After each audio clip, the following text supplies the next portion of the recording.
Teaching learning process going on, how students are learning.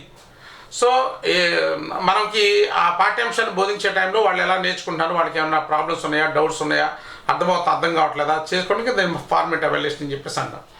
Submit evaluation అని చెప్పేసి అంటే after completion of the course అనమాట. Course అంటే కొన్ని నెలలు అయిపోయిన తర్వాత, ముఖ్యంగా క్వార్టర్లీ, హాఫ్ ఇయర్లీ, యాన్యువల్ ఇవన్నీ కూడా మనకు సబ్మిట్ కిందకి వస్తాయి. ప్రోగ్నోస్టిక్ ఎవాల్యుయేషన్ అంటే విద్యార్థి ప్రస్తుత యొక్క సామర్థ్యాన్ని బట్టి భవిష్యత్తులో వాటి యొక్క పరిస్థితి ఎలా ఉంటుందో మనం తెలుసుకుంటే దాన్ని ప్రోగ్నోస్టిక్ ఎవాల్యుయేషన్ అని చెప్పేసి అంటాం. సో ఇక్కడ మనకి ఉపాధ్యాయుడు బోధన ముందన్నాడు కాబట్టి దాని లోప నిర్ధారణ మూల్యాంకనం, దానికి సమస్య నిర్ధారణ మూల్యాంకనం అని కూడా అంటాం, విశ్లేషణాత్మక మూల్యాంకనం. ఈ మూడు దీనికి పేర్లు అనమాట. లోప నిర్ధారణ మూల్యాంకనము, సమస్య నిర్ధారణ మూల్యాంకనము, విశ్లేషణాత్మక మూల్యాంకనం, ఇవన్నీ కూడా దీనికి ఉన్నటువంటి పేర్లు. తద్వారా విద్యార్థి యొక్క బలాలు బలహీనతలు తెలుసుకొని తదనుగుణంగా మనం లెసన్ చెప్పడానికి అవకాశం అనేది ఉంటుంది. బోధన తదుపరి నిర్వహించే చిన్న పరీక్షల ద్వారా విద్యార్థులు తమ బోధన అభ్యసన సామర్థ్యాలను అంచనా వేసి తద్వారా పొందిన చర్యలు తీసుకుంటూ ఉపయోగపడేటువంటి మూల్యాంకనం. ఇది కూడా మూల్యాంకన రకాల నుంచి అడిగాడు అనమాట. చూడండి, బోధన తదుపరి నిర్వహించేటువంటి చిన్న పరీక్షలు అంటే దీన్ని స్లిప్ టెస్ట్ అని చెప్పేసి అంటాం. Slip test.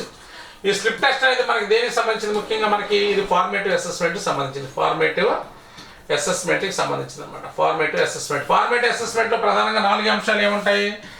పిల్లల భాగస్వామ్యం, ప్రతిస్పందనలు,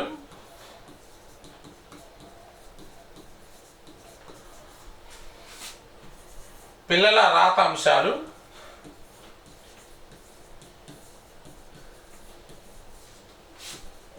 ప్రాజెక్ట్ పనులు,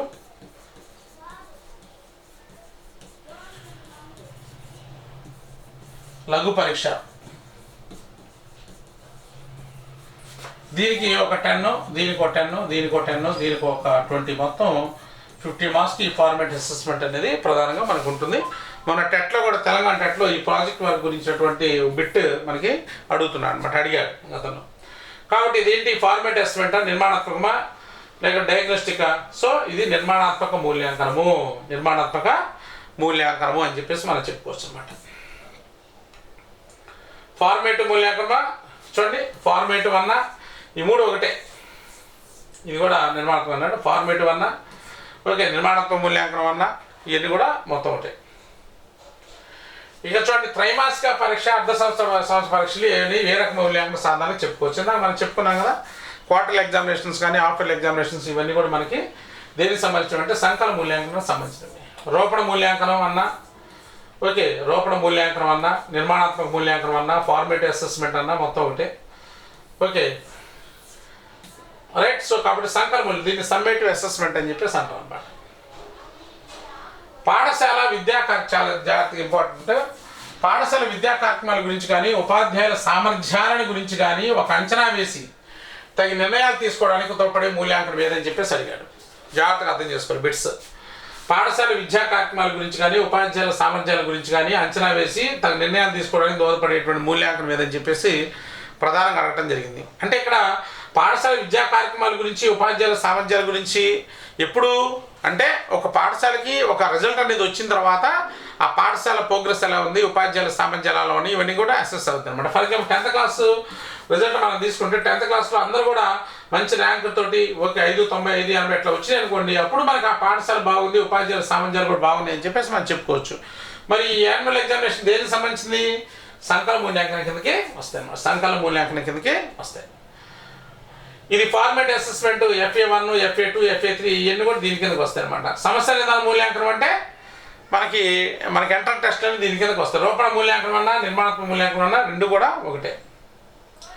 నెక్స్ట్, విద్యార్థులు మూర్తిమత్వం వికాసానికి ప్రతిబద్ధంగా ఉండేటువంటి ప్రవర్తన సరిదిద్దడానికి అందుకు దారితీసిన సంఘటన ఇదనమాట కీవర్డ్. అధ్యయనం చేయడానికి సంబంధించిన రికార్డులను ఏమంటారు? దీన్నే సంఘటన రచన పత్రావళి లేక ఎనక్డోటల్ రికార్డ్ అని చెప్పేసి అంటారు. ఎనక్డోటల్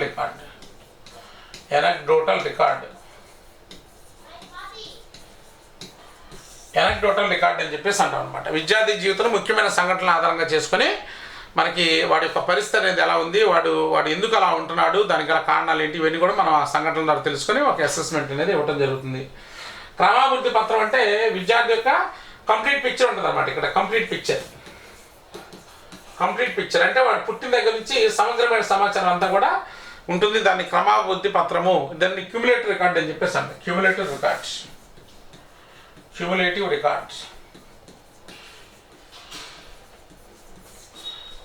రికార్డ్ అని చెప్పేసి మనం చెప్తాం అన్నమాట. పాఠశాలలో విద్యార్థి సమగ్రమైన అభివృద్ధి చిత్రం ఇది ఇప్పుడు చెప్పుకున్నాం. అంచనా వేసే రికార్డు ఏది? ఇదే క్రమాభివృద్ధి పత్రం లేక క్యూములేటివ్ రికార్డ్ అని చెప్పేసి మనం చెప్పుకున్నాం. వ్యక్తి నుంచి కావాల్సిన సమాచారాన్ని ముఖాముఖిగా ప్రత్యక్షంగా సంభాషణల ద్వారా అమూల్యమైనటువంటి సమాజాన్ని ప్రత్యక్ష సేకరించే అంటే వ్యక్తి నుంచి సమాచారాన్ని ముఖాముఖిగా తీసుకున్నటువంటి దాన్ని ఏమంటారంటే పరిపుచ్చ అని చెప్పేసి అంటాం. పరిపుచ్చితుడు, ప్రయోజ్యుడు, ప్రక్షేపకుడు. పరిపుచ్చ అంటే ఇంటర్వ్యూ అని చెప్పేసి అంటాం. ఉపాధ్యాయ నిర్మిత నిరీక్ష యొక్క రకం ఏది? మౌఖిక పరీక్ష, రాత పరీక్ష, ప్రయోగ పరీక్ష, పైవన్నీ. ఇవన్నీ కూడా ఉపాధ్యాయుడు ఫ్రేమ్ చేయొచ్చు, ఉపాధ్యాయుడు తయారు చేయొచ్చు. వాటిని నిరీక్షలు 2 రకాలుగా ఉంటాయన్నమాట. టీచర్ మేడ్ టెస్టులు, అలాగే స్టాండర్డ్ టెస్టులు. టీచర్ మేడ్ టెస్టులు అనేవి, స్టాండర్డ్ టెస్టులు అనేవి ఉంటాయి అన్నమాట. కాబట్టి ఇవి టీచర్ మేడ్ టెస్ట్ అనేవి ఇవన్నీ కూడా టీచర్ తయారు చేసుకోవచ్చు. మొదటి ప్రామాణిక నిరీక్షణ తయారు చేసింది థార్న్డైక్ అనేటువంటి ఆయన మొదటి ప్రామాణిక నిరీక్షణ తయారు చేయడం జరిగింది. వెస్లీ, రూసో, స్టోన్ అని చెప్పేసి ఆప్షన్స్ ఇవ్వడం జరిగింది. పాఠశాల సూక్ష్మ భారతదేశం అని చెప్పింది ఎవరంటే అంబేద్కర్, నెహ్రూ, ఠాగూర్, గాంధీ. అంటే గాంధీ చెప్పాడు. ఇది ఫస్ట్ చాప్టర్లో మనకు వస్తుంది, డైరెక్ట్ బిట్ అనమాట మనకి. ఈ కింది వాటిలో ఆశయాలు లక్ష్యాలకు మధ్య గల భేదాలు ఇవ్వబడ్డాయి. వాటిలో సరికాని దాన్ని గుర్తించండి. ఈ మోడల్లో మనకి బిట్స్ అడుగుతుంటాడు ఫ్రెండ్స్. ఆశయాలు తాత్కాలికము, లక్ష్యాలు ఇది సరికాదు. ఆశయాలు సాధారణమైనవి, లక్ష్యాలు స్పష్టమైనవి, ఇది సరైనది. ఆశయాల పరిధి విశాలం, లక్ష్యాల పరిధి సరైనది, సరైనది. ఆశయాలు ఉపాధ్యాయునికి ఉపయోగం కాదు, లక్ష్యాల ఉపయోగం, ఇది సరైనది. సో ఇవన్నీ కూడా సరైనవే. దీనికి సంబంధించి మనకి ఆశయాలు అలాగే లక్ష్యాలు అని చెప్పేసి ఒక టేబుల్ ఉంది. ఈ టేబుల్లో నుంచి ప్రస్తుతానికి ఎగ్జామినేషన్లో బిట్ అనేది అడుగుతున్నాడు. లాస్ట్ టెట్లో కూడా మనకి తెలంగాణలో అడగటం జరిగింది. జాగ్రత్త గుర్తుపెట్టుకోవాలి. 37 విద్యార్థుల్లో సామాజిక సమర్థతను ఎలాంటి తడబాటు లేకుండా పటాలు గీయడం, పటంలో ప్రదేశాలు గుర్తించడం, పటాలు చదవడం వల్ల కింది లక్ష్యం కిందకు వస్తాయి. విద్యార్థి చేస్తున్నాడు అనమాట. విద్యార్థి ఆ పనులు చేస్తే అది లక్ష్యమా, గమ్యమా, ఉద్దేశమా, స్పష్టీకరణ. అది స్పష్టీకరణ అవుతుంది అనమాట. ఇది స్పష్టీకరణ విద్యార్థికి సంబంధించింది, ఉద్దేశం విద్యావేత్తలకు సంబంధించింది, గమ్యం కూడా అంతే, లక్ష్యం ఉపాధ్యాయుడికి సంబంధించింది. ఓకేనా? విద్యార్థి సులభంగా సహజంగా ఎలాంటి తరబాటు లేకుండా పటాలు గీయడం, పటంలో ప్రదేశాలు గుర్తించడం, పటాలు చదవడం ఇవన్నీ కూడా చేస్తున్నాడంటే అతను ఎలాంటి తరబాటు లేకుండా, ఇది కీవర్డ్, ఎలాంటి తరబాటు లేకుండా సహజ సిద్ధంగా చేస్తున్నాడు అంటే ఏ పని అయినా కూడా దాన్ని సహజీకరణ అని చెప్పేసి అంటారు. ఎప్పుడైతే సహజీకరణ జరిగిందో ఆ వ్యక్తులు మనకి ఏమొస్తాయి అంటే నైపుణ్యాలు వస్తాయి అన్నమాట. ఆ వ్యక్తులు ఏమొస్తాయి అంటే నైపుణ్యాలు అనేవి రావడానికి అవకాశం అనేది ఉంది. నైపుణ్యాలు అనేవి వస్తాయి. వర్షమాపని, తాజ్మహల్ వంటి వాటిని తరగతిలో ప్రదర్శించిన తర్వాత మళ్ళీ వాటిని శుభ్రపరిచి జాగ్రత్తగా భద్రపరచగలరు అనేది దేనికి సంబంధించింది? చిత్రలేఖన, హస్తలేఖన, ప్రశ్న. ఇది హస్త నైపుణ్యానికి సంబంధించింది. విద్యార్థి కొన్ని రకాల పరికరాలను తయారు చేయడం కానీ వాటిని ఉపయోగించడం, వాటిని భద్రపరచడం ఇవన్నీ కూడా చేస్తారు. దాన్ని హస్తలాగ నైపుణ్యాలు అంటే చిత్రలేఖ నైపుణ్యం అంటే బొమ్మలు గీయడం, దాంట్లో ప్రదేశాలు గుర్తించడం. పరిశీలన నైపుణ్యం అంటే బొమ్మల యొక్క ప్లేస్లు సరిగా ఉన్నాయా, వాటి స్థానాన్ని సూచించడం కానీ, తప్పులను ఫైండ్ అవుట్ చేయడం కానీ ఇవన్నీ కూడా. నివేదన నైపుణ్యం అంటే ఒక ప్రాజెక్ట్ రిపోర్ట్ ప్రిపేర్ చేస్తుంది, ఆ నివేదన నైపుణ్యం అని చెప్పేసి అంటారు. లంచగొండితనము, అవినీతిని రూపావడం, పనులు సకాలంలో చెల్లించడం, నియమాలకు గమనించినట్లయితే వాటిలో పెంపొంది. ఇలాంటి విద్యార్థి చేస్తున్నంటే వాటిలో ఏ విలువ డెవలప్ అయింది? సాంస్కృతిక విలువన, క్రమశిక్షణ, నైతిక. వాళ్ళు డెవలప్ అయిన విలువ ఏంటంటే నైతిక విలువ డెవలప్ అయింది. సమస్య పరిష్కారం అంటే సమస్య పరిష్కారాలు చేయటం, క్రమశిక్షణాయుత జీవనానికి అందించడం. సాంస్కృతిక విలువ అంటే మనకి మన యొక్క సంస్కృతి సాంప్రదాయాలు కాపాడటం కావచ్చు, దేవాలయాన్ని కాపాడటం కావచ్చు, ఇవన్నీ కూడా విద్యార్థి చేస్తే సాంస్కృతిక విలువ అని చెప్పేసి అంటాం. రైట్ ఫ్రెండ్స్, ఇది మనకి గ్రాండ్ టెస్ట్ నెంబర్ 22 సంబంధించినటువంటి 40 బిట్స్ సంబంధించినటువంటి సమగ్రమైనటువంటి సమాచారం. ఫ్రెండ్స్, మరి ఇంకొక వీడియోలో మరి ఇంకొక టెస్ట్ అనాలిసిస్ చేద్దాం. Thank you.